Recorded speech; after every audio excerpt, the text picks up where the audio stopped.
السلام عليكم ورحمة الله. أشهد أن لا إله إلا الله وحده لا شريك له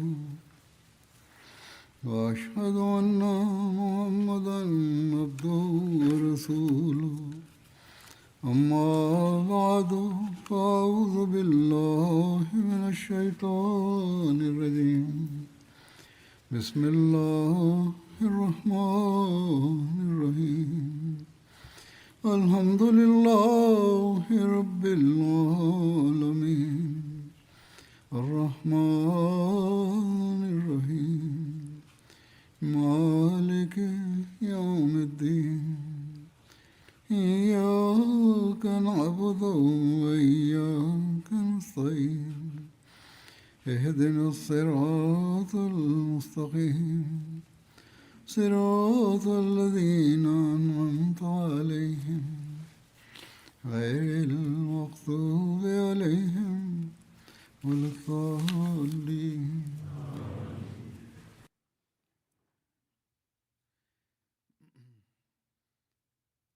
Bismillahirrahmanirrahim.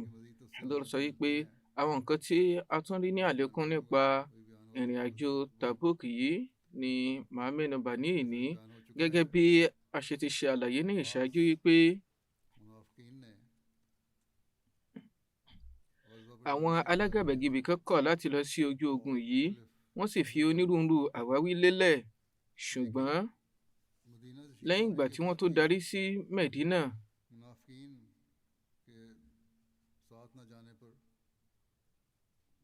ọ̀rọ̀ bí àwọn alágàbàgebè yìí tí wọn ò ṣe lọ tí wọ́n sì ń fi àwáwí lélẹ̀ ọ̀rọ̀ wà lórí ẹ̀.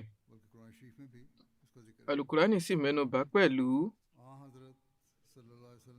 ó ti wà nínú súnà òjíṣẹ́ ńlá sallallahu alayhi wa sallam wípé bí wọ́n bá ti darí láti ìrìn àjò kan wọ́n á kọ́ lọ sí mọ́ṣáláṣí wọ́n á yan ìrun rákà méjì báyìí ló fi jẹ́ pé bí wọ́n ṣe darí láti ilẹ̀ Tabuk wọ́n wọ inú Medina wọ́n sì yan ìrun rákà méjì nínú mọ́ṣáláṣí báyìí ni wọ́n ṣe ti máa ń ṣe gẹ́gẹ́ bí a ṣe sọ. Lẹ́yìn tí wọ́n yan náfìlà yìí tán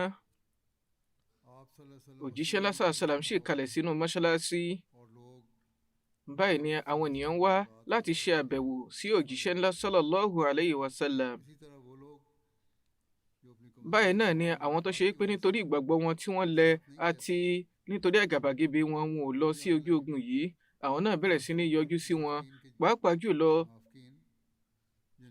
àwọn alágàbàgebè tó ṣe pé gbogbo ìrètí wọn ti já sí pàbó wọ́n wá ń wọ́nà bí wọn yóò ṣe bọ́ nínú ìtìjú àti ẹ̀tẹ́ wọ́n wá ń búra léraléra bẹ́ẹ̀ ni wọ́n ń fi onírúurú àwáwí lélẹ̀.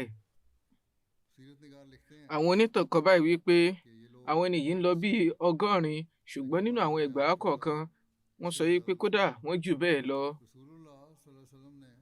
Òjíṣẹ́ ńlá sallallahu alayhi wa sallam gba gbogbo àwáwí tí wọ́n mú wá lójú ògiri wọ́n sì ṣe báyà wọn wọ́n sì ṣe àdúrà àforíjì fún wọn pẹ̀lú.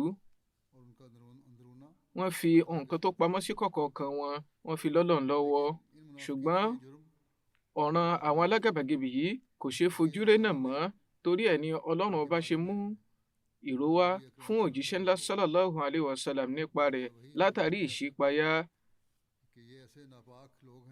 wípé àwọn ẹni yìí jẹ́ ẹni ẹ̀gbin tí Ọlọ́run ọba ò ní yọ́nú sí mọ́.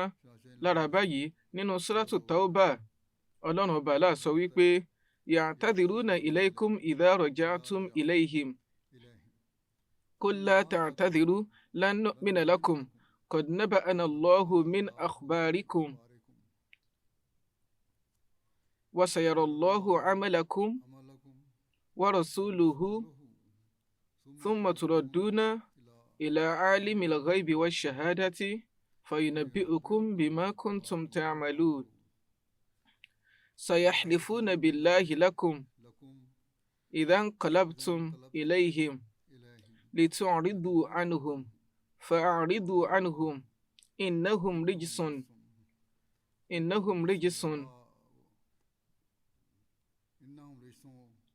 rijsun wa ma'wahum jahannam جزاء بما كانوا يكسبون يحلفون لكم لترضوا عنهم وإن ترضوا عنهم فإن الله لا يرضى عن القوم الفاسقين.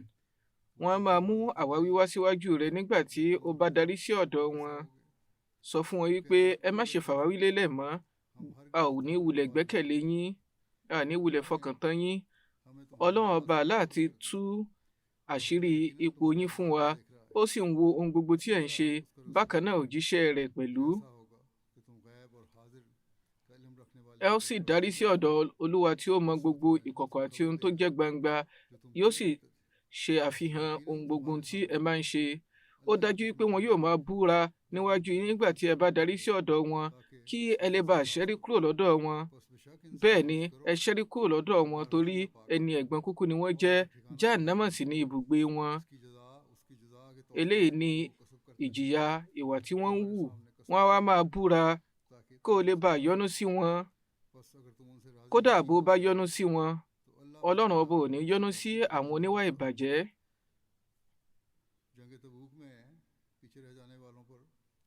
Olúwa fi ìbínú hàn sí àwọn tí wọ́n ní ìfàsẹ́yìn ní ojú ogun Tàbúkì gẹ́gẹ́ bí a ṣe sọ.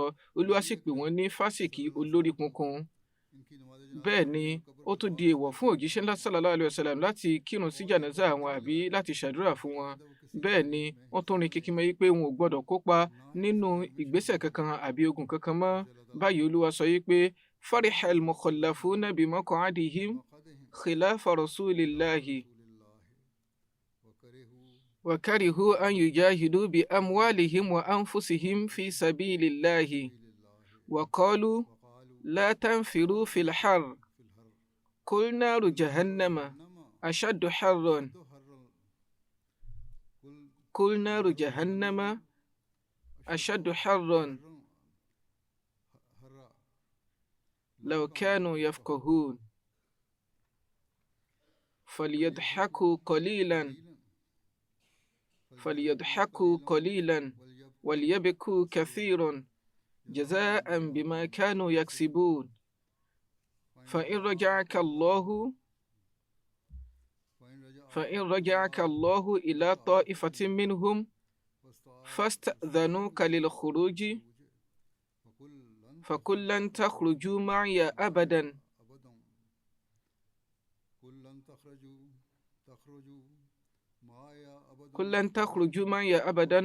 ولن تقاتلوا معي عدوا إنكم رضيتم بالقعود أول مرة فاقعدوا مع الخالفين ولا تصل على أحد منهم مات أبدا ولا تقم على قبره إنهم كفروا بالله ورسوله وماتوا وهم فاسقون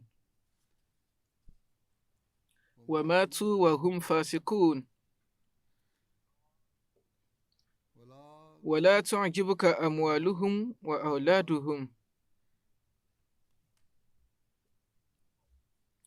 إنما يريد الله ليعذبهم في الدنيا وتزهق أنفسهم وهم كافرون. àwọn onífàsẹ́yìn inú wọn ń dùn lórí bí wọ́n ṣe nífàsẹ́yìn lẹ́yìn òjíṣẹ́ Olúwa. Bẹ́ẹ̀ ni wọn ò fẹ́ kó jẹ́ pé wọn yóò ná owó wọn àti ẹ̀mí wọn lójú ọ̀nà Ọlọ́run ọba láti ṣe jihad. Wọ́n sọ pé ẹ má ṣe ìrìn àjò nínú ọ̀gbẹlẹ̀ tí ó mú òrùn kíkan yìí. Ẹ sọ fún wọn pé ìgbóná Jahannama ó le jù yìí lọ. Ìbá ṣe pé wọ́n ní àgbọ́yé ni, ìbá sunwọ̀n fún wọn kí wọ́n rẹ́rìn níwọ̀nba, kí wọ́n wá sun ẹkún lọ́pọ̀lọpọ̀ lórí ìwà ìbàjẹ́ tí wọ́n ń wù.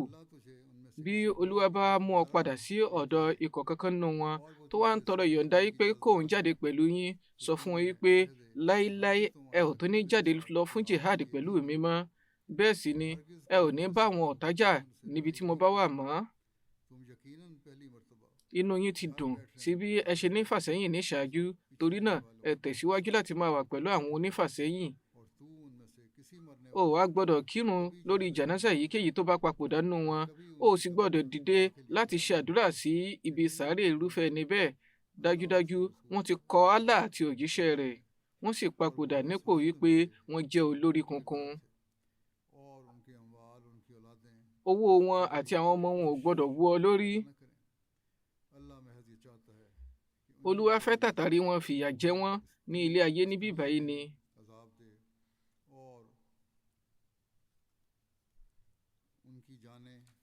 kí ẹ̀mí wọn sì bọ́ nípò yìí pé wọ́n jẹ́ kèfèrí. Eléyìí jẹ́ àwọn ẹsẹ̀ súrà Tauba. Àwọn onífàsẹ́yìn ní àsìkò ogun Tabuk ìpín mẹ́rin ni wọ́n jẹ́. Nínú wọn ni àwọn olóríire tí ó jẹ́ pé lábẹ́ ìtọ́sọ́nà òjíṣẹ́ ńlá sallallahu alayhi wa sallam ni wọ́n ṣe dúró fún ojúṣe kan bíi Hazrat Ali àti Ibn Maktum àti Muhammad bin Maslama àti bẹ́ẹ̀ bẹ́ẹ̀ lọ. Àwọn ikọ̀ kínní nìyí. Àwọn ikọ̀ kejì làwọn tí wọ́n jẹ́ àwọn tí wọ́n wà nínú àárẹ̀ àbí wọ́n jẹ́ abarapá àbí wọ́n jẹ́ aláìní débi pé wọn ò ní nǹkan tí wọn yóò fi ṣe ìrìn àjò. Olúwa sọ yìí pé àwọn eléyìí wọ́n ní àwáwí tí ó tọ́, torí náà Ọlọ́run bá ṣe àforíjìn fún wọn. Kódà gẹ́gẹ́ bí a ṣe ti sọ ní ìṣáájú, òjíṣẹ́ ńlá sallallahu alayhi wa sallam sọ nípa wọn wípé gbogbo ibi tá a wà làwọn náà wà pẹ̀lú wa. Èyí ni pé Olúwa fi wọ́n kún àwọn tí wọn yóò gba ẹ̀san kan náà bíi tiwa. Àwọn ikọ̀ kẹta ní àwọn alágàbàgebè tí Olúwa dálẹ́kun, tí Olúwa sì kéde ìbínú àti ìjìyà fún wọn nínú Àlùkùránì. Àwọn ikọ̀ kẹrin ni àwọn tó ṣe wípé látàrí ìmẹ́lẹ́ ni wọn ò ṣe kópa, tí wọ́n á ní fàsẹ́yìn báyìí. Àwọn mẹ́ta kan bẹ tí ó tọ́ láti mẹ́nubà nínú wọn. Àwọn ni Hazrat Ka'b bin Malik, Hazrat Murara bin Rabi àti Hazrat Hilal bin Umayya. Ọlọ́run bá sọ̀rọ̀ nínú Àlùkùránì nípa àwọn mẹ́tẹ̀ẹ̀ta yìí pé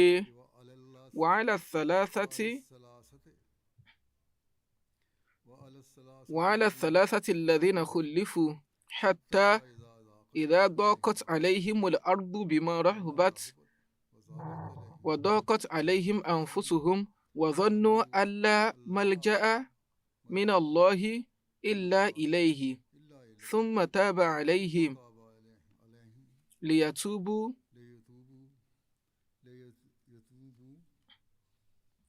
إن الله هو التواب الرحيم. Olúwa ti gba ìtúbà àwọn mẹ́tẹ̀ẹ̀ta yòókù náà tí wọ́n ní fàsẹ́yìn, tó wá jẹ́ pé ilẹ̀ ó fún wọn gágá tó ti bó ti fẹ̀ tó. Wọ́n ti wá rí i wípé kò sí ọ̀nà àbáyọ kankan àfi lọ́dọ̀ Olúwa. Òun sì ni wọ́n tẹ̀ sí ọ̀dọ̀ rẹ̀ láti túbá, láti forí balẹ̀. Dájúdájú Olúwa jẹ́ olùgbà ìtúbá nígbà gbogbo, aláàánú jùlọ. Torí náà àwọn ath-thalathatul ladhina khulifu yìí, ìyẹn àwọn mẹ́ta tí wọ́n pẹ́ lẹ́yìn, ọ̀rọ̀ wọn lọ báyìí. Ẹgbàá ń bẹ nínú Bukhari wípé Hazrat Ka'b bin Malik fúnra wọn ni wọ́n ṣe àlàyé gbogbo ìṣẹ̀lẹ̀ yìí. Wọ́n wí pé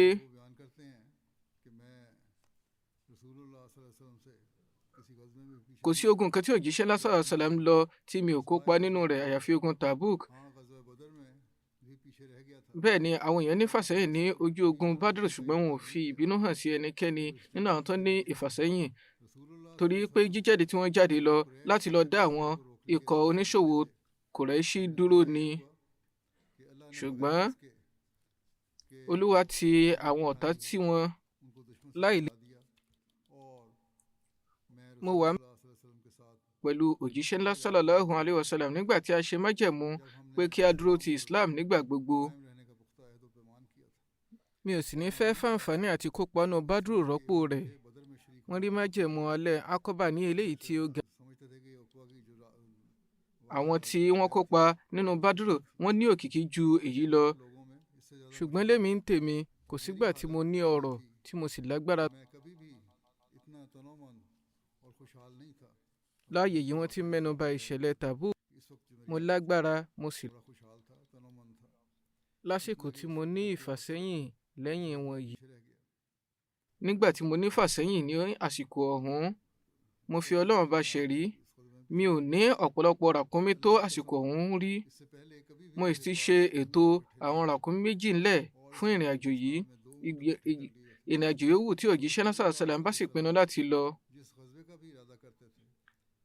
wọn a máa fi pamọ́.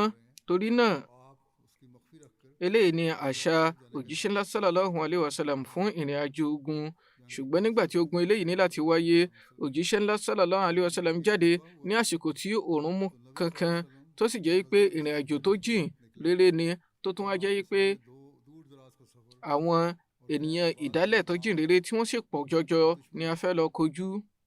Torí náà wọ́n yànnàná gbogbo fún àwọn mùsùlùmí irú ogun tí wọ́n ń lọ, kí àwọn èèyàn lè bá ṣe gbogbo ìgbésẹ̀ àti ìgbáradì tí ó tọ́ fún ogun yìí.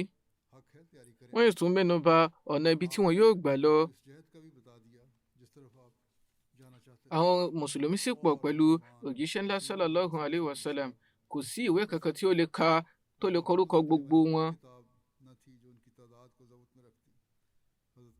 Hadrat Ka'b ń tọ́ka sí àtẹ àkọsílẹ̀. Hadrat Ka'b wípé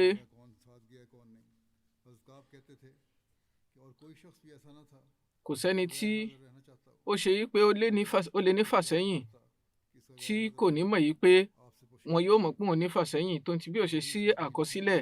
Bẹ́nikẹ́ni ò bá péjú níbẹ̀, ẹnikẹ́ni ò ní níwòye pé àṣírí òun ó bò pé òun ò sí níbẹ̀ títí tó Olúwa yóò ṣe.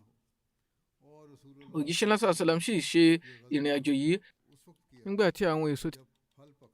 Òjíṣẹ́ náà sallallahu alaihi wasallam bẹ̀rẹ̀ ìrìn àjò, àwọn mùsùlùmí sì wà pẹ̀lú wọn. Ní àárọ̀ kùtùkùtù wọ́n sọ̀rọ̀ nípa ara wọn báyìí pé láàárọ̀ kùtùkùtù màá lọ wípé kí n lọ gbáradì ká lè jọ lọ. Mo ní ìpinnu láti lọ, ṣùgbọ́n màá tún darí. Màá ṣe ìmẹ́lẹ́, mi ò ní ṣe ìgbáradì. Màá tún máa sọ wípé tó bá yá màá tún lọ gbáradì ní àárọ̀ ọ̀la. Báyìí ìrètí yìí ni mo fi ń dènà pẹnu léraléra títí tí àsìkò ṣe tó di pé àwọn ẹni láti jáde lọ ní kánmọ́nkóbó, tí òjíṣẹ́ náà sallallahu alaihi wasallam sì gbéra dìde ní àsùbá ọjọ́ kan, ní àárọ̀ kùtùkùtù ọjọ́ kan. Báyìí mo wá rí i pé mi ò tí ì gbáradì fún lílọ sí ogun yìí. Mo wá wòye sí i pé lẹ́yìn ọjọ́ kan sí méjì tí òjíṣẹ́ náà sallallahu alaihi wasallam bá lọ, màá gbéra màá lọ bá wọn. Ṣùgbọ́n lẹ́yìn tí òjíṣẹ́ náà sallallahu alaihi wasallam lọ tán, mo ní kí n gbáradì. Mo tún darí, mi ò tún ṣe ìgbáradì. Mo tún sọ wípé ó dáa tó bá ti dọjọ́ kejì màá tún gbáradì. Mo tún lọ, mi ò tún rí nǹkan kan ṣe ní ìgbáradì. Báyìí ló di wípé àwọn ọmọ ogun ti lọ ọ̀nà tó jìn réré. Mo wá ṣe ìpinnu wípé ó dára, màá gbéra màá lọ ká wọn mọ́. Ìbá dára kó jẹ́ wípé mo tiẹ̀ ṣe bẹ́ẹ̀ ni. Ìbá ṣe wípé eléyìí ò ti di ohun àyànmọ́ tí mo torí bọ̀. Báyìí ìgbà yòówù tí mo bá ti ń wòye sí i, ohun gbogbo tá a máa bà mí lọ́kàn jẹ́ ni wípé wọ́n á máa rí mi gẹ́gẹ́ bí ẹlẹ́gbin àgàbàgebè àbí ẹni lílẹ̀ tí Olúwa pè ní aláìníkápá. Òjíṣẹ́ náà sallallahu alaihi wasallam sì tún rántí mi nígbà tí wọ́n délẹ̀ Tabuk. Wọ́n wí pé wọ́n jókòó láàrin àwọn ènìyàn, wọ́n á béèrè pé Ka'b dà. Ẹnìkan náà Banu Salama sọ wípé èrè òjíṣẹ́ Ọlọ́run ọba sallallahu alaihi wasallam, àwọn aṣọ ńlá rẹ̀ méjèèjì àbí bó tún wo ọ̀tún tó ń wo òsì, èyí ló fà á. Èyí túmọ̀ sí pé bẹ́ẹ̀ nítorí gàrú. Hadrat Mu'adh bin Jabal gbọ́ eléyìí, wọ́n gbọ́rọ̀ sàbẹ̀ yìí, wọ́n fèsì yìí pé ọ̀rọ̀ búburú wo ló ń sọ lẹ́nu yìí nípa wọn. Mo fi Ọlọ́run bá ṣẹ̀rí, èrè òjíṣẹ́ Ọlọ́run ọba, ire ni gbogbo nǹkan tá a mọ̀ nípa wọn. Òjíṣẹ́ náà sallallahu alaihi wasallam gbọ́ ọ̀rọ̀ yìí, wọ́n sì dákẹ́. Hadrat Ka'b bin Malik wípé nígbà tí ìró yìí dé ọ̀dọ̀ mi, nígbà tí wọ́n darí tán, ó yọ mí lẹ́nu. Mo bẹ̀rẹ̀ sí ní wo òye sí onírúurú irọ́ tí mo lè hun láti fi ṣe àwáwí kí n lè ríbi bọ́. Mo bá àwọn ènìyàn olóye sọ̀rọ̀ nínú àwọn ẹbí mi kí n gba ìwòye wọn. Nígbà tí ìró dé pé òjíṣẹ́ náà sallallahu alaihi wasallam dé tán, gbogbo irọ́ tó ń bẹ lórí ẹ̀mí mi ló pòórá. Mo wòye pé mi ò lè bọ́ lọ́wọ́ òjíṣẹ́ ńlá sàlám pẹ̀lú ọ̀rọ̀ tó bá ní irọ́ kankan nínú. Torí náà mo pinnu wípé màá kú sọ gbogbo òdodo. Báyìí òjíṣẹ́ ńlá sàlám dé. Nígbà tí wọ́n bá sì ti dé mọ́ṣáláṣí ni wọ́n á kọ́kọ́ wọ̀, wọ́n á yan rákà méjì, wọ́n á jókòó láti pàdé àwọn ènìyàn. Nígbà tí wọ́n ṣe báyìí, àwọn ènìyàn tí wọ́n ní fàsẹ́yìn wọ́n bẹ̀rẹ̀ sí ní wá sọ́dọ̀ wọn, wọ́n sì ń fi àwáwí lélẹ̀, bẹ́ẹ̀ ni wọ́n ń búra. Àwọn ẹni ọ̀hún lọ bí 100 àbí jù bẹ́ẹ̀ lọ. Òjíṣẹ́ ńlá sàlám ń gba gbogbo àwọn àwáwí wọn lójú ògiri, wọ́n sì ń gba báyà wọn, bẹ́ẹ̀ ni wọ́n ń ṣe àdúrà àforíjì fún wọn, wọ́n sì fi wọ́n lẹ̀ sọ́wọ́ Ọlọ́run ọba, wọ́n fi tó ń bẹ nínú wọn lẹ̀ sọ́wọ́ Olúwa. Báyìí bí náà lọ sí ọ̀dọ̀ òjíṣẹ́ ńlá sàlám. Ìgbà tí mo sálámọ̀ sí wọn, wọ́n rẹ́rìn-ín bí ẹni tó ń bínú, bẹ́ẹ̀ ni wọ́n rẹ́rìn músẹ́, ṣùgbọ́n oníbínú ni. Wọ́n á sọ yìí pé bọ́ síwájú. Mo bọ́ síwájú, mo jókòó síwájú wọn. Wọ́n á béèrè wípé kí ni nǹkan tí ó mú ọ pẹ́ lẹ́yìn? Ǹjẹ́ o ra ràkúnmí tó fi lọ níbí? Mo ní mo kúkú ṣe bẹ́ẹ̀, mo fi ìbá ṣe pé níwájú ẹlòmíràn ni mo jókòó sí síwájú rẹ̀ yàtọ̀ sí ẹ̀yin ni, ìbá wá àwáwí fi mórí bọ́, ṣùgbọ́n mi ò ní àwáwí tí mo lè mú wá, torí mo mọ̀ níwájú Olúwa yìí pé bí mo bá parọ́ níwájú yín, Olúwa ó padà mú yín bí mo bá sì sọ òdodo eléyìí tí ẹ fi bínú sí mi, màá nírètí àforíjì láti ọ̀dọ̀ Olúwa Ọlọ́run ọba Allah. Mo wí pé mo fi Ọlọ́run bá ṣẹ̀rí, mi ò ní àwáwí kankan, mi ò fìgbà kankan lọ́rọ̀ tó bí mo ṣe ní àsìkò ìgbà tí mo ní fàsẹ́yìn lẹ́yìn. Òjíṣẹ́ ńlá sallallahu alaihi wasallam gbọ́rọ̀ yìí, wọ́n wí pé ó ti sọ òdodo, torí náà gbéra títí tí Ọlọ́run ọba yóò ṣe ìpinnu lé ọ lórí. Èyí ni pé ó ti sọ òdodo, nítorí náà máa lọ, Ọlọ́run ọba yóò ṣe ìpinnu lórí nǹkan tí a ó ṣe fún ọ. Báyìí mo lọ. Àwọn èèyàn kan náà, àwọn Banu Salama náà gbéra dìde, wọ́n tẹ̀lé mi, wọ́n sọ fún mi wípé a fi Ọlọ́run bá ṣẹ̀rí, a mọ̀ bóyá o tiẹ̀ ní àṣìṣe kankan ní ìṣáájú, a sì mọ̀dí tó jẹ́ pé o ò lè fi àwáwí kankan lélẹ̀ nígbà tó ṣe pé àwọn aláyòókù ti fi àwáwí lélẹ̀. Òjíṣẹ́ ńlá sallallahu alaihi wasallam ìbá ti ṣe àdúrà àforíjì fún ọ, yóò sì tó fún ọ láti mórí bọ́. Àwọn ènìyàn yìí tẹ̀síwájú láti máa dá mi lẹ́kun tí mo ṣe bẹ̀rẹ̀ sí ní wòye pé àbí kí n padà kí n lọ fi àwáwí lélẹ̀ ni, kí n sọ pé nǹkan tí mo wí tẹ́lẹ̀ kò rí bẹ́ẹ̀, kí n wá àwáwí níwájú òjíṣẹ́ ńlá sallallahu alaihi wasallam. Lẹ́yìn náà wọ́n á béèrè lọ́dọ̀ àwọn ènìyàn mi tí wọ́n sọ pé kí n lọ tọrọ àforíjì, wípé kí n lọ wá àwáwí kan kí n fi lélẹ̀. Wọ́n á kọjú sí wọn, mo bi wọ́n wípé ǹjẹ́ a tún rí ẹlòmíràn bíi tèmi náà tí òjíṣẹ́ náà sàlám jẹ́rìí ọ̀rọ̀ rẹ̀ pé òdodo ni ó sọ báyìí bí? Wọ́n wípé bẹ́ẹ̀ ni, àwọn ènìyàn méjì kan wà tó ṣe wípé ohun kan tí wọ́n náà sọ òun ni àwọn náà sọ, irú ìsìn kan náà sì ni wọ́n fún wọn. Wọ́n béèrè pé àwọn wo ni? Wọ́n sọ pé Murara bin Rabi Amri àti Hilal bin Umayya Waqfi ni. Wọ́n á mẹ́nu bà àwọn ènìyàn rere méjì tí wọ́n kópa nínú Badru fún mi. Àwọn ẹni méjèèjì ní àwòkọ́ṣe fún mi. Ìgbà tí wọ́n dárúkọ àwọn méjèèjì yìí, mo gbéra lọ. Báyìí òjíṣẹ́ náà sàlám sọ fún àwọn mùsùlùmí pé wọn ò gbọdọ̀ bá a sọ̀rọ̀ mọ́. Èyí ni pé mi ń darí sọ́dọ̀ wọn, mo kàn tẹ̀síwájú láti máa lọ ni. Báyìí òjíṣẹ́ náà sàlám sọ pé káwọn èèyàn dẹ́yẹ sí wa.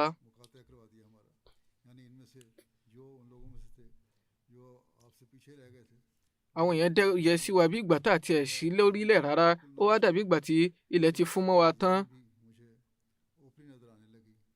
A lo àwọn 50 ọjọ́ 50 òru ní ipò yìí. Àwọn ẹmẹ̀wà mi wọ́n wà nínú ilé wọn, bẹ́ẹ̀ ni wọ́n ń sun ẹkún nígbà gbogbo. Èmi ni mo kéré jù nínú wọn tí mo sì ní ìkápá láti gba àdánwò jù wọ́n lọ. Màá jáde láti lọ kírun pẹ̀lú àwọn mùsùlùmí, láti lọ láàrin ọjà, ṣùgbọ́n ẹnikẹ́ni ò bá mi sọ̀rọ̀ bí tí wò ó mọ. Báyìí màá tó lọ sọ́dọ̀ òjíṣẹ́ ńlá sallallahu alaihi wasallam, màá ṣe assalamu alaikum sí wọn. Nígbà tí wọ́n bá ti kírun tán tí wọ́n jókòó sí ààyè wọn, màá máa sọ lẹ́rìí ẹ̀mí mi wípé ṣé wọn yóò tiẹ̀ mú ẹnu wọn láti rọra fèsì fún mi? báyìí tòsí wọn ni mo ti ń kírun, màá sì máa nàgà láti wò wọ́n.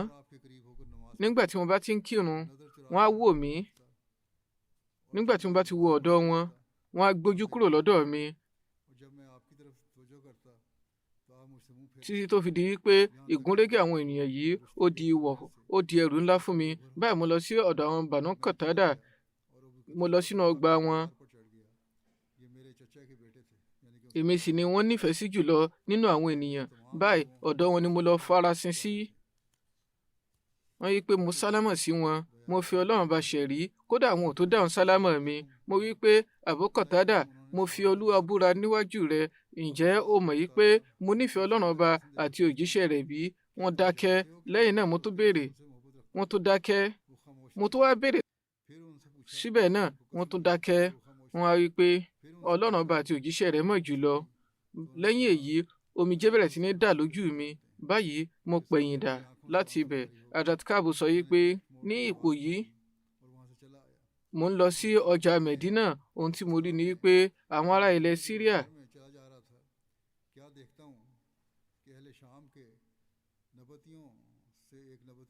tí wọ́n bọ̀ wá, àwọn ará ilẹ̀ Nebati wọ́n wá láti ta ọjà. Wọ́n wí pé ta ni yóò sọ ẹni tí ń jẹ́ Ka'b bin Malik fún wa. Báyìí wọ́n ní ìtọ́ka sí ọ̀dọ̀ mi. Ìgbà tí wọ́n dé ọ̀dọ̀ mi, wọ́n fi àkọránṣẹ́ ọba Ghassan kan fún mi, eléyìí tí àkọsílẹ̀ wà nínú rẹ̀ yìí pé Ahmad, mo ti gbọ́ ìròyìn pé àwọn ènìyàn rẹ wọ́n ti le koko mọ́ ọ, wọ́n á dẹ́yẹ sí ọ. Olúwa ò sì kúkú dá ọ sínú ilé ẹ̀tẹ́ débi tí wàá ṣe kó ẹ̀tẹ́. Ò bá kúkú máa bọ̀ lọ́dọ̀ wa, àwa á ò pọ́n ọ lé. Nígbà tí mo ka àkọránṣẹ́ yìí, mo wí pé àdánwò mìíràn tún ni eléyìí jẹ́. Mo ti wà ní àdánwò kan tẹ́lẹ̀, ẹ tún fẹ́ ti ojú kòkòrò bọ̀ mí lọ́rùn. Mo wí pé mo mú àkọránṣẹ́ lọ sí ibi ayanran kan, mo sì jù sínú ẹ̀.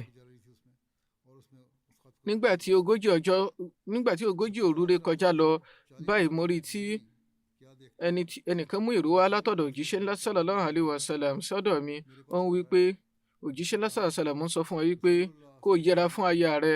Mo béèrè wípé ṣé wọ́n ní kí n kọ sílẹ̀ ni àbí kí ni kí n ṣe? Ó wí pé yẹra fún un, o sì gbọ́dọ̀ súnmọ́ mọ́. Báyìí ni wọ́n fi ìró ránṣẹ́ sí àwọn ènìyàn mi méjèèjì pẹ̀lú.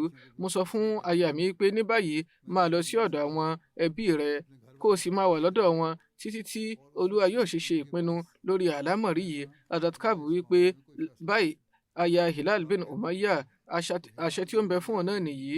Báyìí ó lọ sọ́dọ̀ òjíṣẹ́ ńlá sallallahu alaihi wasallam. Ó wí pé ìrẹ òjíṣẹ́ Ọlọ́run ọba, Hilal bin Umayyah ti darúgbó, kò sì ní ọmọ ọ̀dọ̀ kankan. Ǹjẹ́ yóò ní láìfí bí mo bá ń dáná fún un tí mo sì ń fọ aṣọ rẹ̀? Wọ́n wí pé ó tì o, ṣùgbọ́n kò ṣáà gbọ́dọ̀ súnmọ́ ọ.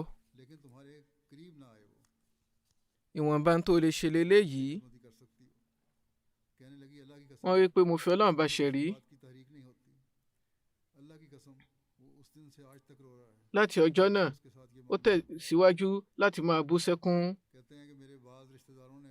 Àwọn ẹbí mi kan sọ fún mi wípé ìwọ náà ní kí aya rẹ lọ sí ọ̀dọ̀ òjíṣẹ́ náà sallallahu alaihi wasallam kó lọ gba irú ìyọ̀ǹda yìí, kó lè máa farajì fún ọ gẹ́gẹ́ bí wọ́n ṣe yọ̀ǹda fún aya Hilal bin Umayyah. Mo wí pé mo fi Ọlọ́run bá ṣẹ̀rí, mi ò ní láéláé gba ìyọ̀ǹda yìí lọ́dọ̀ òjíṣẹ́ ńlá sallallahu alaihi wasallam. Mi ò sì mọrú èsì tí òjíṣẹ́ ńlá sallallahu alaihi wasallam ó fi fún mi. Ọ̀dọ́ sì ni mo jẹ́, ṣebí arúgbó làwọn, ọ̀dọ́ lèmi jẹ́. Báyìí mo tún lo òru 10 mìíràn títí tó fi di pé òru ọjọ́ 50 pé mọ́ wa lórí, tí òjíṣẹ́ ńlá sallallahu alaihi wasallam ṣe kéde pé kí àwọn èèyàn dẹ́yẹ sí wa, wọn ò gbọ́dọ̀ bá a sọ̀rọ̀. Nígbà tí wọ́n kí fájírì ọjọ́ 50 tán, mo wà ní orí òrùlé ní ibi ìkànnì ilé mi. Báyìí mo wà ní ipò tí Ọlọ́run bá kéde rẹ̀ wípé èyí ni wípé ohun gbogbo ti há gágá mọ́ mi lọ́rùn, tó ń ti bílẹ̀ ṣe fẹ̀ tó. Báyìí ni mo gbọ́ tí olùpèpè kan ń pè, ó ń kéde látòrí òkè Sálà, tó ń sọ wípé ìrẹ Ka'b bin Malik, ó kú oríire. Mo gbọ́ sí sájídà, mo wò wípé mo ti gbọ́ yé pé ní báyìí mùsíbà ti ré kọjá lọ. Ìgbà tí òjíṣẹ́ ńlá sallallahu alaihi wasallam kírun fájírì tán, wọ́n kéde pé olúwa ti ṣe àánú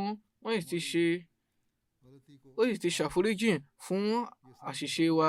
Báyìí ni àwọn èèyàn bẹ̀rẹ̀ sí ní fún wa ní ìró oríire yìí. Àwọn èèyàn lọ sí ọ̀dọ̀ àwọn ènìyàn mi méjèèjì náà, wọ́n fún wọn ní ìró yìí.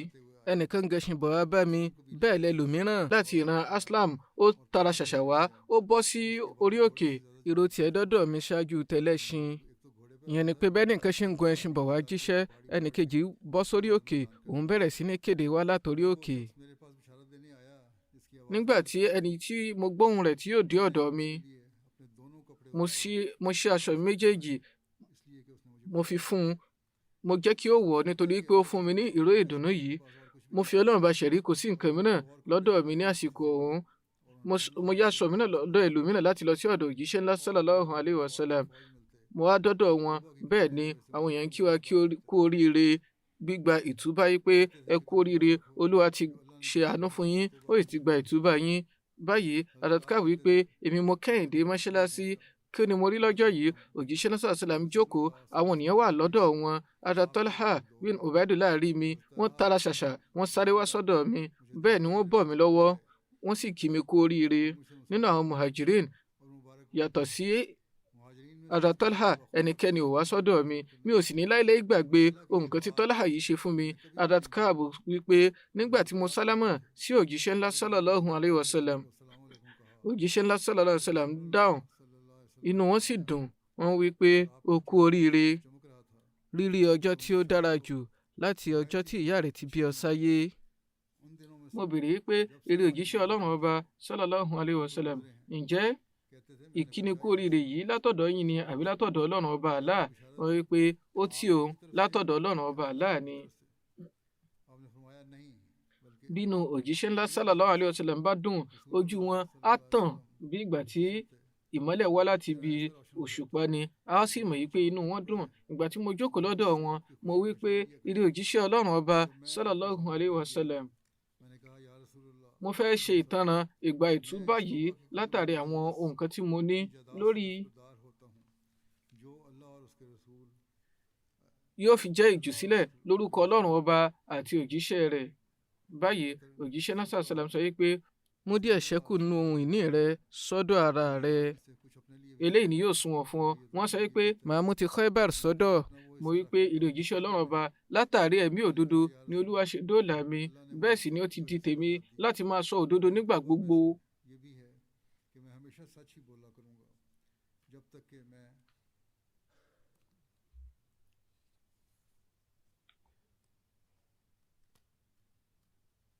Lódiwọ̀n ìgbà tí mo bá ṣì ń ṣẹ̀ mí, nítorí pé mo fi Ọlọ́run ọba ṣẹ̀rí, mi ò mọ ẹnikẹ́ni nínú àwọn mùsùlùmí tí olúwa dánwò lọ́nà tí ó rẹwà báyìí látàrí pé ó sọ òdodo. Látìgbà tí mo ti jẹ́wọ́ níwájú òjíṣẹ́ ńlá sallallahu alayhi wa sallam títí di ọjọ́ èní, mi ò dàníyàn àti parọ́ rí. Mo sì tún nírètí pé tí màá ṣe papòdà, tí mo bá ṣe ń ṣẹ̀ mí, olúwa yóò dáàbò bò mí.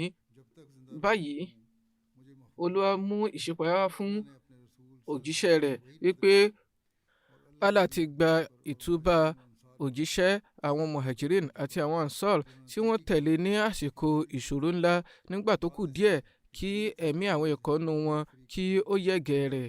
Ó wá gba ìtúbà wọn, dájúdájú olóore aláàánú ni ó jẹ́ fún wọn.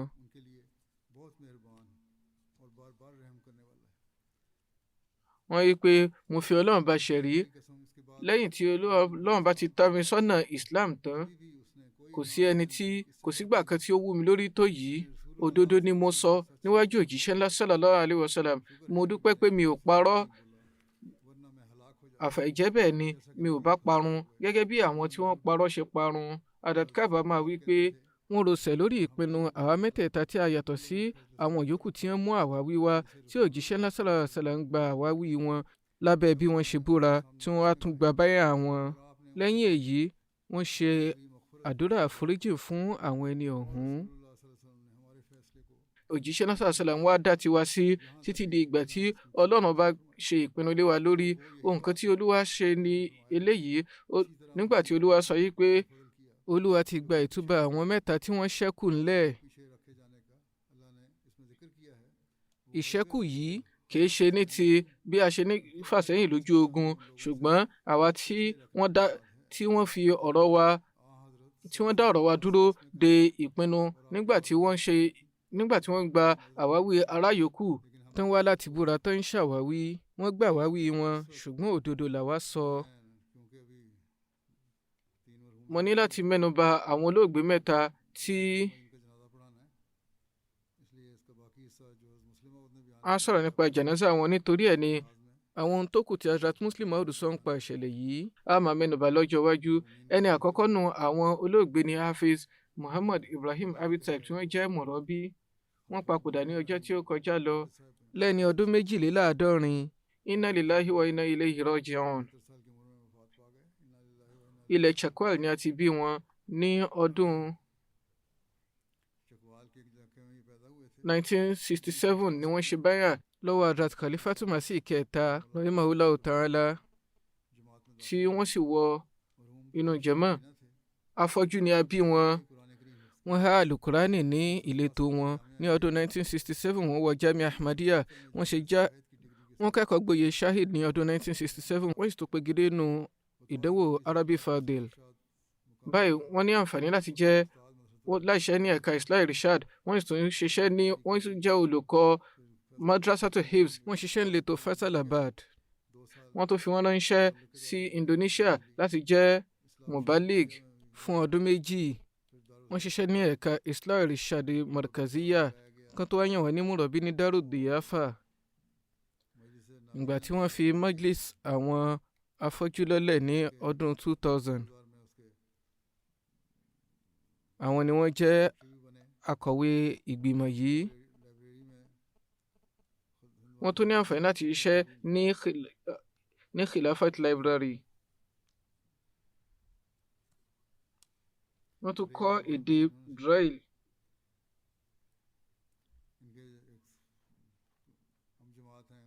Imdadul Rahman Siddiqui Saib tí ó jẹ́ akẹgbẹ́ wọn nílé ìkẹ́kọ̀ọ́, wọ́n jẹ́ mùrọ̀bí ní Bangladesh. Wọ́n rí pé Hafiz Saib jẹ́ ẹni tí ó jáfáfá lọ́pọ̀lọpọ̀. Bí a bá ti mú ohun ráńpẹ́ báyìí wá nínú ẹsẹ̀ alukurani, wọ́n á lè mẹ́nu bà lẹ́sẹ̀kẹsẹ̀ yìí pé inú súrà báyìí ìbẹ̀rẹ̀ àbí àárín àbí báyìí ni ẹsẹ̀ ọ̀hún wà nínú alukurani. Ohun yòówù tí olùkọ́ bá sì kọ́ wa, Hafiz Saib ti há sórí ní kíákíá. Hazrat Khalifatu Masih kẹta rahimahullahu ta'ala jẹ́ ẹni tí wọ́n nífẹ̀ẹ́ wọn lọ́pọ̀lọpọ̀. Wọ́n sì fún wọn ní ìyọ̀ǹda láti wọ Jamia, bó tilẹ̀ jẹ́ pé wọn ò fi bẹ́ẹ̀ kẹ́kọ̀ọ́ ní ìṣáájú, ṣùgbọ́n wọ́n kọ́ ẹ̀kọ́ tí ó dára ní Jamia. Nígbà tí àlámọ̀rí kan bá ti yọjú, wọ́n á lọ sí ọ̀dọ̀ Hazrat Khalifatu Masih kẹta ní kíákíá láti gba ìtọ́sọ́nà.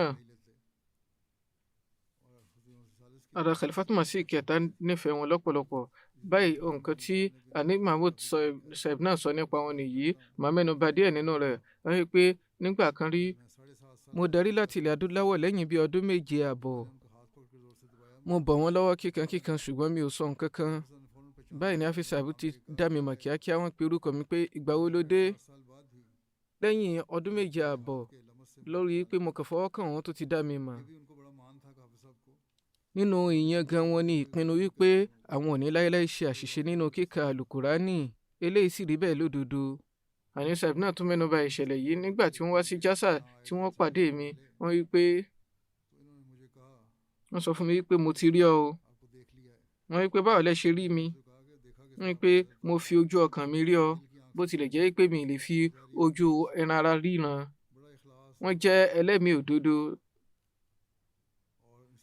Wọ́n á sì máa rántí àwọn ìtọ́ka ìwé Hazrat Masih Maud alayhi salam lọ́pọ̀lọpọ̀. Àwọn ènìyàn kọ nípa wọn lórí èyí. Wọ́n ní àǹfààní láti ṣiṣẹ́ fún jàmáà fún bíi ọdún 57. Wọ́n sì ní ìbáṣepọ̀ tó jinlẹ̀ pẹ̀lú ètò khilafa. Pẹ̀lú ojú Ọlọ́run Ọba, Mùsí ni wọ́n jẹ́. Yàtọ̀ sí aya wọn, ọmọkùnrin 2 àti ọmọbìnrin 4 ni ó gbẹ̀yìn wọn. Kí Olúwa ṣe àforíjì àti àánú fún wọn, kó ṣe àgbéga fún wọn, kó sì jẹ́ kí àwọn ọmọ wọn lè ní sùúrù àti ìfaradà. Ẹnìkejì ni Sheikh Abubakar George Saib tí wọ́n jẹ́ Muallim Silsila ní Liberia. Lẹ́yìn àárẹ̀ ráńpẹ́, wọ́n papòdà ní ọjọ́ tí ó kọjá lọ ní ẹni 70 ọdún. inna lillahi wa inna ilayhi raji'un. wọ́n ti wà nínú àárẹ̀ fúngbà díẹ̀. Ní ọdún 1980 ni wọ́n ṣe báyà ní Sierra Leone tí wọ́n sì wọnú jàmá. ọlọ́rọ̀ ni wọ́n jẹ́ nípa ti ilé ayé. nígbà tí wọ́n ṣiṣẹ́ fẹ̀yìntì, Olúwa fún wọn ní àǹfààní láti ní ìṣiṣẹ́ farajìn. lẹ́ni 60 ọdún, wọn ò fi bẹ́ẹ̀ mọ̀ kíkà àlùkùránì tẹ́lẹ̀. wọ́n á máa kà á ṣùgbọ́n wọn ò mọ̀ kà púpọ̀ tẹ́lẹ̀. báyìí lẹ́yìn èyí, wọ́n kọ́ bí wọn yóò ṣe ka àlùkùránì. wọ́n yóò ṣe ìpinnu wípé gbogbo ìṣẹ̀mí àwọn yòókù àwọn yóò fi jìn fún ẹ̀sìn ni. bó tilẹ̀ jẹ́ wípé wọn yóò ṣe wákù zíndẹ́gí, ṣùgbọ́n ìṣẹ̀mí tí wọ́n fi hàn ó ju ti wákù zíndẹ́gí lọ. ìgbà gbogbo ni wọ́n á ṣetán láti wà níwájú gbìngbọ̀n nínú ìfarajìn fún jàmá. wọ́n kọ́ ẹ̀kọ́ ọdún kan ní abẹ́ ìdánilẹ́kọ̀ọ́ jàmá, wọ́n sì yàn wọ́n láti jẹ́ mu'allim. ní ọdún 2012 ni wọ́n yàn wọ́n láti jẹ́ mu'allim ní ìlú wọn. wọ́n ní ilé wọn ní ìlú Gantar. wọ́n sì fi ibẹ̀ ṣe ilé ìpolongo ẹ̀sìn. báyìí wọ́n tó kọ́ mọ́ṣáláṣí kékeré kan síbẹ̀ náà pẹ̀lú. wọ́n sì ń ṣe iṣẹ́ ẹ̀sìn lọ. báyìí àwọn ni wọ́n ní àǹfààní láti jẹ́ mùbálígà àkọ́kọ́ ní Nimba County. wọ́n sì tẹ̀síwájú nínú ojúṣe yìí títí dìgbà tí wọ́n papòdà. ní Gantar, wọ́n fi ilẹ̀ wọn lẹ̀ fún kíkọ́ mọ́ṣáláṣí àti ilé ìpolongo ẹ̀sìn, eléyìí tí mọ́ṣáláṣí àti ilé ìpolongo ẹ̀sìn fi wà ń bẹ̀ títí di àsìkò yìí. bákan náà, wọ́n tún fi ilẹ̀ mìíràn náà sílẹ̀ pẹ̀lú ilé kékeré kan níta Monrovia. olóògbé jẹ́ ẹlẹ́mìí òdodo pẹ̀lú ètò jàmá nígbà gbogbo.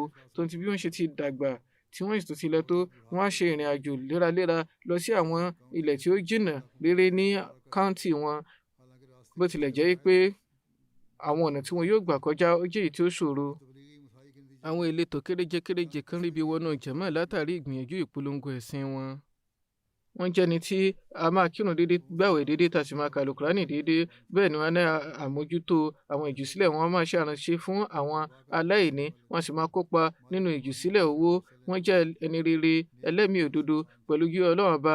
Mùsí ni wọ́n jẹ́. nígbà tí wọ́n papòdà, wọ́n ṣe ìṣirò wàsíyà wọn, èyí tó tún lé ní $40,000 ilẹ̀ Liberia. ìbáṣepọ̀ wọn pẹ̀lú ètò khilafa jinlẹ̀. aya 2, ọmọkùnrin 3 àti ọmọbìnrin 2 ló gbẹ̀yìn wọn. kí Olúwa ṣe àforíjì fún wọn, kó sì jẹ́ kí àwọn ọmọ wọn lè tẹ̀síwájú pẹ̀lú ẹ̀mí òdodo nínú jàmá. ẹnìkẹta ni Sabina Bano Sahiba, tí wọ́n jẹ́ aya Dr. Fazil Bano Sahib ní ilẹ̀ Liberia. àwọn náà papòdà ní ọjọ́ tí ó kọjá lọ. Inna lillahi wa inna ilayhi raji'un. wọ́n jẹ́ ọmọ Sabi Hadrat Masih Maud alayhi salatu wassalam, ìyẹn Maulana Abdulrahim Dar Sahib. wọ́n jẹ́ Dar Sahib ti jẹ́ mọ̀rọ́bí ní UK ní bíbáyìí tẹ́lẹ̀. olóògbé ṣe BA ní Rọ́bùà àti MA inú èdè Lárúbáwá nílé ẹ̀kọ́ gíga Lahore. wọ́n lò ọdún bíi 35 pẹ̀lú ọkọ wọn nílẹ̀ adúláwọ̀ tí wọ́n sì kojú gbogbo ìpèníjà. ìgbà gbogbo ni wọ́n sì rí i pé àwọn ní ìdúróṣinṣin.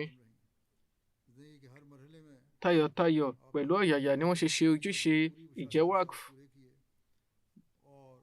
wọ́n sì rí i pé wọ́n ṣe gbogbo ìgbìyànjú láti rí i pé ìfẹ́ hàn nínú ìgbésí ayé lọ́kọláya wọn, àwọn ìbátan wọn.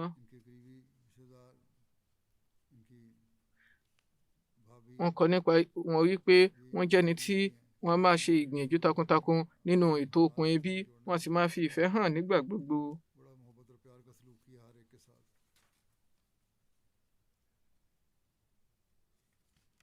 Abdulghani Jahangir Sahib, tí ó jẹ́ alákòóso yàrá àkóso èdè Faransé, nítorí pé ọkọ wọn jẹ́ ará ilẹ̀ Faransé, wọ́n tàtàrí bẹ́ẹ̀ dá ìyá Semina Sahiba mọ̀. wọ́n rí i pé mo béèrè lọ́wọ́ olóògbé rí wípé nígbà tí Dr. Sahiba ṣiṣẹ́ fẹ̀yìntì tán, ṣé ó fẹ́ darí sí Pakistan ni àbí Mauritius, torí para ilẹ̀ Mauritius làwọn àna wọn. wọ́n rí i pé mo ti di ará ilẹ̀ adúláwọ̀, mi kì í ṣe ará Pakistan, mi sì kì í ṣe ará ilẹ̀ Mauritius mọ́. mo ti dára ilẹ̀ adúláwọ̀, ibẹ̀ sì mo àwa títí láéláé. torí pé ilẹ̀ Faransé làwọn ilẹ̀ tí wọ́n gbé, wọ́n ti ní àǹfààní láti kọ́ èdè Faransé dáadáa. wọ́n wí pé nígbà kan rí ìyá kan wọ́n sọ fún mi pé Samina ni ayọ̀ ọmọ mi tí mo nífẹ̀ẹ́ sí jùlọ nítorí pé ó jẹ́ni tí ó ní ìtẹ́lọ́rùn, kì í fẹ̀hónú hàn, bó tilẹ̀ jẹ́ pé àwọn oníwòsàn wọn a máa wà nípò tí ó dára láwọn àyè kọ̀ọ̀kan. Síbẹ̀ náà láwọn àyè kọ̀ọ̀kan owó ọ̀yà wọn a máa kéré jọjọ, pàápàá jùlọ nígbà tó ń bá ṣẹ̀ bẹ̀rẹ̀. Síbẹ̀ náà wọ́n ṣe sùúrù pẹ̀lú ìfaradà pẹ̀lú ọkọ wọn. Ọkọ wọn náà ṣe ojúṣe wákf fún wọn pẹ̀lú ẹ̀mí òdodo. Ìṣẹ̀lẹ̀ ọmọ wọn kan Anila wà tí ó ní ìtọ́ka sí irú ẹ̀mí òdodo wọn. Òun náà ti doníwòsàn báyìí. Wákf lòun náà jẹ́.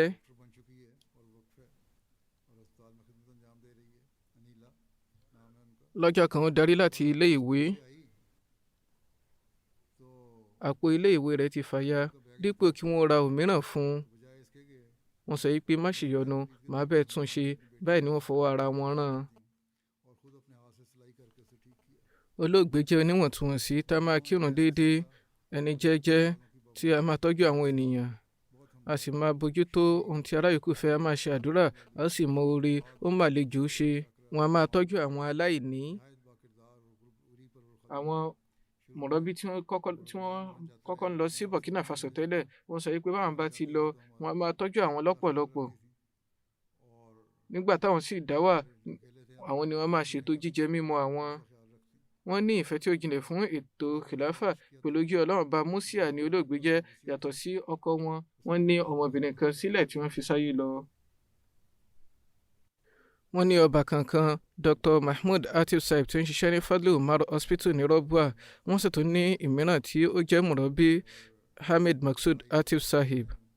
Kí Ọlọ́run bá ṣe àforíjì àti àánú fún olóògbé, kó ṣe àgbéga ipò wọn. Gẹ́gẹ́ bí mo ṣe sọ, a kì í jánásà gbogbo wọn lẹ́yìn ìgbà tí a bá kírun tán.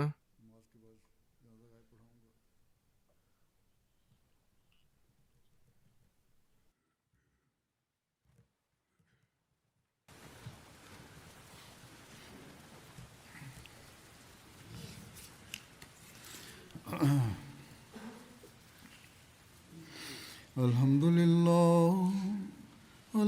لله نحمده ونستعينه ونستغفره ونؤمن به ونتوكل عليه ونعوذ بالله من شرور أنفسنا ومن سيئات أعمالنا. من يهده الله فلا مضل له ومن يضلل فلا هادي له. ونشهد أن لا إله إلا الله ونشهد أن محمدا عبده ورسوله. عباد الله رحمكم الله، إن الله يأمر بالعدل والإحسان وإيتاء ذي القربى وينهى عن الفحشاء والمنكر والبغي يعظكم لعلكم تذكرون. اذكروا الله يذكركم وادعوه يستجب لكم ولذكر الله أكبر.